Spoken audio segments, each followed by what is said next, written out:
जाणता राजा सादर केला.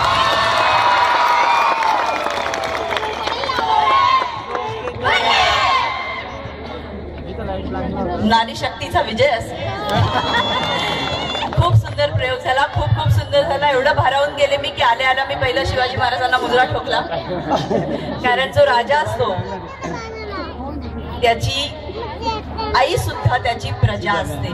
त्यामुळे जिजाबाईंनी सुद्धा शिवाजी महाराजांना मुजरा ठोकला होता. तसाच मी आल्या या शिवाजी महाराजांना मुजरा ठोकला. सर्व विद्यार्थिनींनी अतिशय मन लावून काम केलं. मी सगळी ही जी टीम बसलेली आहे की ज्यांनी अविरत मेहनत केलेली असणार आहे, दिग्दर्शक, संगीत, नेपथ्य, या सगळ्या लोकांचं मनापासून अभिनंदन करते. तुमच्या धुळ्याच्या मुलींकडनं अख्ख्या महाराष्ट्राने धडा घ्यावा आणि असाच उत्कृष्ट नाट्याविष्कार आज नाही तुम्ही दरवर्षी साजरा करा. सर्वांनी